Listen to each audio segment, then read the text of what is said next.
Trump's town hall event in Pennsylvania took an unusual turn after he was interrupted twice by medical emergencies in the room. Trump stopped taking questions and stood on stage for nearly 45 minutes listening to his soundtrack. The crowd slowly dispersed, but many stayed for what became an impromptu indoor concert. ABC News senior national correspondent Terry Moran joins me now for more from Pennsylvania. Hey, Terry.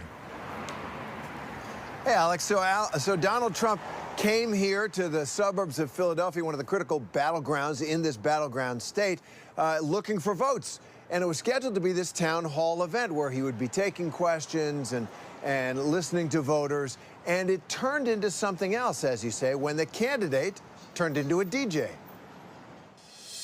Donald Trump, in his 11th trip to must-win Pennsylvania, urged his supporters to turn out on Election Day. We win Pennsylvania, we win the whole thing. Yes.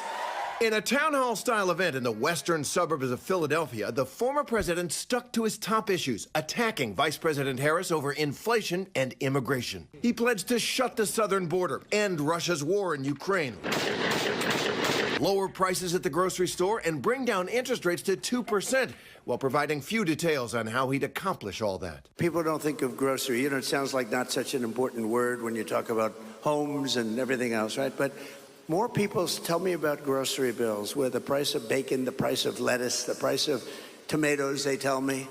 And we're going to do a lot of things. But then, 30 minutes in, two attendees suffered medical emergencies. A doctor, please. Doctor.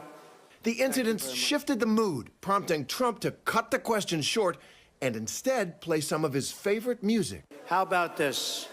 We'll play YMCA and we'll go home. Trump kept DJing, and most of his supporters stayed for another 30 minutes of his playlist. Well, in certain quarters of social media, people had a field day with that, and I guess on the screens it might have looked quite strange. Inside that hall, however, people were having a good time. What can I tell you? It did not seem out of the ordinary. It seemed almost intimate, and at the end, Trump did something he very rarely does. He came down off the stage and mingled with his supporters. He was signing autographs and shaking hands and the like.